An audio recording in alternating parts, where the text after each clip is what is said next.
हाय, मेरा नाम वंदना सक्सेना है और मैं एक स्कूल की टीचर और प्रिंसिपल हूँ। पिछले 30 सालों से मैं रोज़ कुछ नया सीखती हूँ जिससे कि हमारे बच्चों की क्लासरूम्स एक्टिव हों, एंगेज्ड हों and we keep making sure that no child is missed in the classroom. इस वीडियो में मैं आपके साथ बात करूंगी कुछ ऐसे आसान से तरीके जिससे हम एज टीचर्स ये ध्यान रख सकते हैं that no child is invisible in class. So simple tips to make sure that no child remains invisible in class.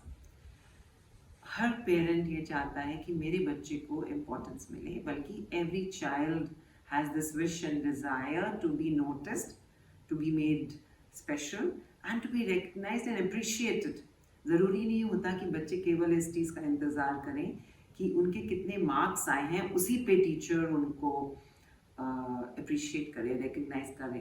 कभी कभी बच्चे एक simple eye contact, simple tap on the shoulder, simple pointing a finger to the child या clapping for the child, ऐसे छोटे छोटे कई body language के सिंबल से बच्चों को लगता है कि वो स्पेशल है और वो मिस नहीं हो रहे होते।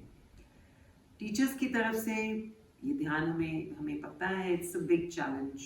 We are going to different classes, हर क्लास में 30 या 40 बच्चे हैं एंड we are visiting 4 classes or sometimes even 5 classes in a day. तो हम कैसे physically how is it possible कि हम हर बच्चे को अपनी निगाह में रख पाए? उसके लिए हमें 2 चीज़ों का ध्यान रखना है। The first thing is that highlight positive moments of the child in the classroom and communicate to the parent. इसके लिए समटाइम्स क्या होता है कि बहुत डिफिकल्ट असेसमेंट आपने दी है बच्चे को, एक बहुत हाई ऑर्डर थिंकिंग वाला क्वेश्चन दिया है and in class you find 2 or 3 children जिन्होंने बहुत अच्छे से उसको अटेम्प्ट किया। तो उस केस में हमें ज़रूरी नहीं है कि we wait for the report card to be shared at the end of the term. उसी वक्त हम पेरेंट को एक शॉर्ट नोट डायरी में लिख कर भेज सकते हैं कि well your this was a difficult assessment and your child has done very well with this. इसमें इसकी थिंकिंग स्किल निकल कर आई, इसमें प्रॉब्लम सॉल्विंग स्किल निकल कर आई, या क्विक थिंकिंग निकल कर आई, या इसका फोकस बहुत अच्छा था। इस तरह के छोटे से नोट के साथ आप जब लिख के डायरी में देंगे तो parent will feel very good and child for sure जिस भी चीज़ के लिए आपने उस समय उस बच्चे को अप्रिशिएट किया, क्योंकि वो ऑथेंटिक होगी, एक रियल लाइफ एग्जाम्पल से आप बच्चे को अप्रिशिएट कर रहे हैं, तो अपने आप वही आदत बच्चे में घर कर जाएगी and this is what we call deep learning. Mind you, हमें एक चीज़ का बहुत ध्यान रखना है यहाँ पर कि ज़रूरी नहीं कि सिर्फ असेसमेंट्स पे ही हम बच्चों को अप्रिशिएट करें। सॉफ्ट स्किल्स की बहुत अहमियत है आज के समय में। How a child can develop empathy depends on the habits that were reinforced in the child's upbringing, both at school and at home. तो करना क्या है? Supposing the child was there to help, another child became a scribe for the child during the board exams. उसके लिए ज़रूर appreciate कीजिए, appreciation letter भेजिए, parent को बताइए और बच्चे को इनकरेज कीजिए कि ये आदत बहुत अच्छी है। These are steps to building empathy. Remember that. या फिर किसी समय बच्चे ने एक प्रोजेक्ट में एज अ लीडर, उसने प्रोजेक्ट लीडर बच्चों के लीडर के बारे में बहुत अलग किस्म की अंडरस्टैंडिंग है। If a child has been able to collaborate well in a team, हर एक के अलग अलग रोल्स बांट कर and allowing everybody to do their bit and being able to deliver the project to a very good quality because of collaboration, तो उस collaborative ability को आप appreciate कर सकते हैं पेरेंट के साथ। या कभी बच्चा बहुत खुश लग रहा है, if the child is very very happy, sometimes we have children in class जो हर समय हर situation में खुश रहते हैं, हंसते रहते हैं, इस चीज़ को भी हम appreciate कर सकते हैं।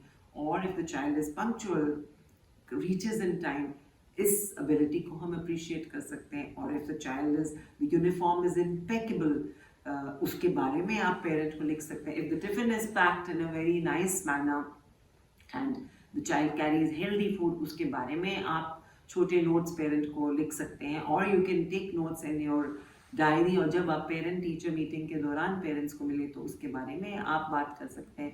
यानी कि बच्चे की ग्रोइंग अप में बहुत ऐसी छोटी छोटी जॉयफुल मोमेंट्स होते हैं, एंड अगर आप चाहते हैं कि the child's plate is full of these joyful moments, आप हर छोटी चीज़ को नोटिस कीजिए और पेरेंट्स से कम्युनिकेशन आप बना सकते हैं, and it will not only develop the trust of the parent in the teacher, कि उनको लगेगा कि ये टीचर बिल्कुल ठीक है, इन टीचर ने मेरे बच्चे को बहुत अच्छे से जानती है।